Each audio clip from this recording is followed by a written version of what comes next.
Hey, what's going on everyone? So in today's video, I will be showing the replays that got me to Ultimate Champion with Royal Giant. So I know this is pretty late season to be hitting Ultimate Champion, but I was just kind of discouraged from pushing once I saw how much Cannoneer was being played at the top of the ladder. But at one point, I just felt like I want to push. I want to push Path of Legends. So I did. I pushed Path of Legends, and I made it really far. I didn't record some of the earlier games, and by the way, I do want to replay instead of just have them live because I feel like it's a lot harder to make outplays when I'm live. And the deck I'm playing here, you just have so many different outplays you can make, and I'll try to explain my thought process throughout these games. So I went for an E-Spirit because I knew it would tank for the Phoenix Egg, and look at this overspend that comes in from them. They spend a whole Goblin Gang on that, and I just clean it all up with a Ghost and Phoenix, I believe. Yeah, I cycle a Phoenix here. And so this first matchup was against this interesting Royal Hogs deck. It was definitely a more mid-ladder style of deck, but it was still a solid-looking deck. So they just go for a Fireball there. And I think the one problem with what I did this game was right here. I had a decent elixir advantage, but I just cycled a log. And I think that I tend to not want to go too aggressive because I feel like there are times where I throw games because I get too excited. You might see something like that a little later on, though. I don't want to spoil anything, but that might happen. Okay, so I go for Evo Skellies plus Fireball. Since I was trying to hit all the bats, I missed a pig, but the Evo Skellies do a really good job. They logged the Evo Skellies out of fear.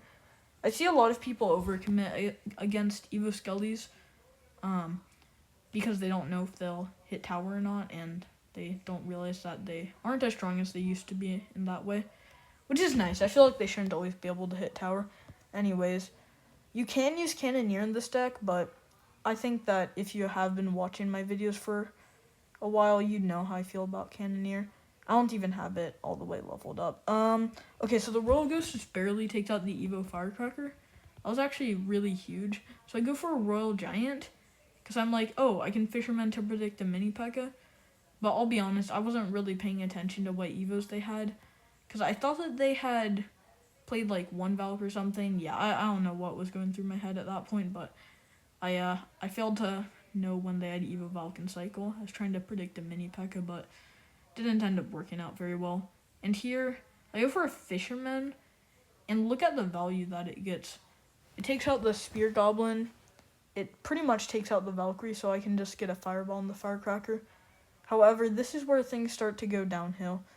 So I go for a Log and Evo Skellies and Ghost, but I do take quite a bit of damage there, which, even though it doesn't look like a lot, it's pretty much a stalemate of a game. So any damage there up is huge for them. Okay, so I just Fireball in their Firecracker and E-Spirit to make sure the Valk doesn't get to tower. And here I'm actually feeling pretty good. Like, I have a decent chance of winning this, so I just cycle a log there. Now, look at all the spending I do on the Royal Hogs. The Fireball might have been a bit unnecessary. Now, I tried to predict Firecracker, but once again, that was a bit of a mistake because they didn't even have it in cycle. Okay, so I just go for a Phoenix on there, and I log this. I have my log ready at that point, I remember, just because this person was playing so aggressively with their Goblin Gangs. Now they go for Royal Hogs with log out of cycle. I just put everything I can down, and I take no hog hits, not even one. Okay, so I was feeling pretty nervous at this point. I was a Fireball ahead, actually a little more than a Fireball ahead, so that's pretty good. We do have the same spells, though, so I know if they get a pretty big breakthrough, then I will have to get one myself to be able to win. Okay, so they cycle a Fireball here. I just go for a Phoenix.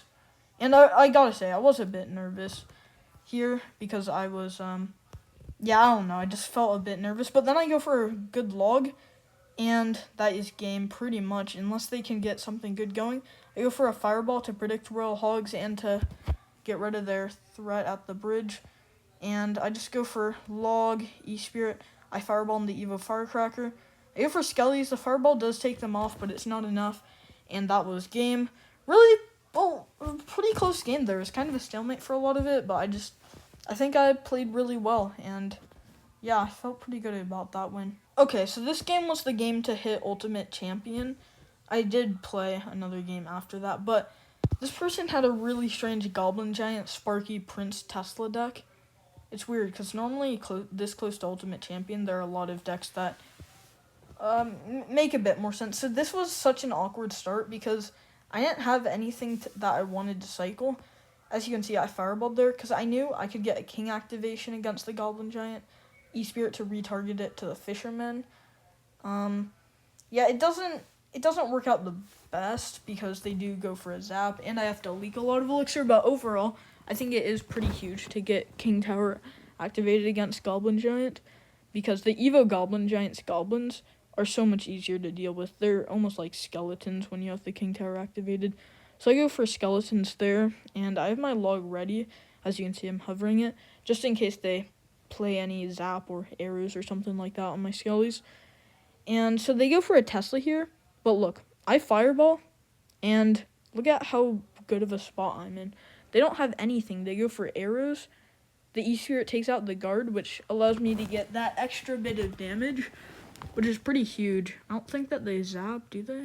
Okay, yeah, they don't zap, and that is a really good start. They say, oops, and I just go for a ghost at the bridge, and I remember they just didn't defend this.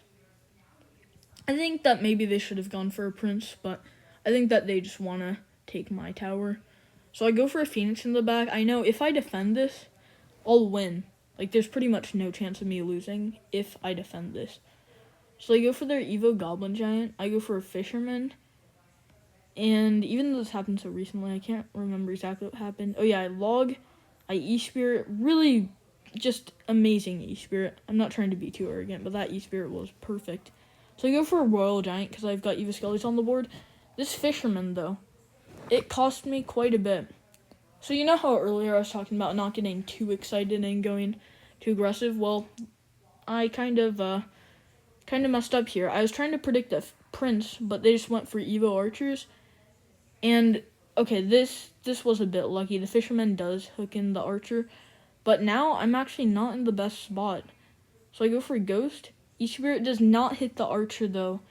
And, yeah, this was definitely not great. I was really worried at this point, because the guards wouldn't get taken out by the log. The ghost wasn't targeting on all. And now my tower's down to 1,000 HP. However, this definitely changed my mindset. So I get a really good fireball there. So their Tesla's down, and my Phoenix respawns. So I go for Royal Giant Skellies in the pocket. And now, with the amount of damage I'm getting on their tower, it doesn't matter if they take mine. I've got their tower down to 246.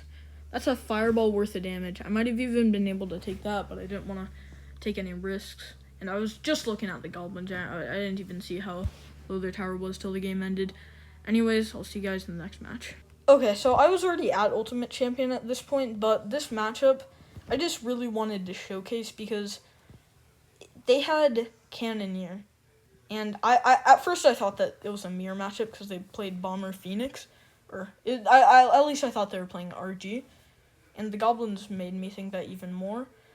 And here's the thing. It's literally unwinnable. You can't beat Royal Giant mirror matchups if they have Cannoneer.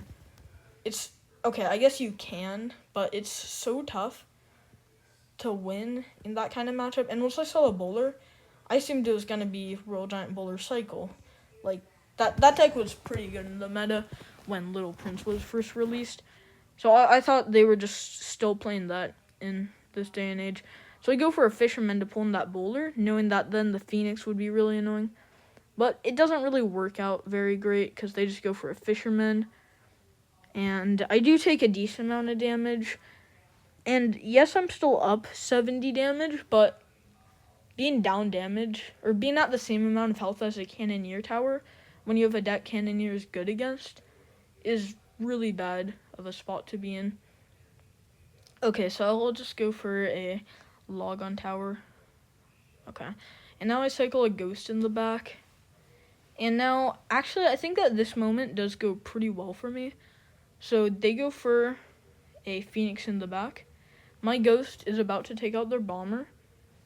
And now, so they've got the Phoenix. Wait, no, I'm thinking of a moment later on. Okay, these Evo Skellies were really good, though. They kite the Phoenix, and they have the threat of 3 crowning the Cannoneer. And so I just go for a Fisherman there, because I know I can get my King activated. However, this was not looking great. But the Fisherman does get distracted a bit, meaning it pulls it in at the last second. And I just go for a beautiful log. And I take, I think, 1 bowler, okay, like 2 bowler hits, which doesn't look great. At this point, I was pretty worried, but then I was like, I just hit Ultimate Champion. There's nothing for me to lose. So I go for another Phoenix. Now, this might look like a little bit of a weird play, but I just wanted to control the board. And now I go for a really good Fireball log. I clear out their troops. They have Fisherman out of cycle, Phoenix out of cycle. Now, I actually, okay, I'm going to have to backtrack a little. So I went for my log, so I knew they were going to Goblin, so I went for pre-Skellies, pre-E-Spirit to try to get them out of the way as quick as possible. I get a bunch of Royal Giant damage. Now, look, I'm just resetting with another Phoenix. I'm not even playing spells or anything. I'm just resetting after reset, and it's just going pretty well for me. So I think that this was a good moment for them to Lightning. I think I actually would have just lost the game here. And so I go for Evo Skellies down low, and they just arrows all this. It was a really good arrows value. The Fisherman retargets onto my Ghost because the Evo Skellies get taken off the board. But my Fisherman pulls in theirs, and look at this. They just lost. I was really happy that I won this. I think that the best feeling in the game is to beat Cannoneer with Royal Giant, for me at least. But yeah, I'm a Royal Giant main. I said that in my description of my channel, so I wanted to record some Royal Giant gameplay. And yeah, I mean, that's going to be the end of this video. I hope you guys enjoyed, and I hope you learned something about Royal Giant. I'm pretty good with Royal Giant. I have been pushing pretty high with it the past few seasons. Anyways, that'll be the end of this video. Tell me what you think of Royal Giant in the comments below, and if you think it is really good in the Cannoneer meta. I think that it's solid. See you guys soon. Bye.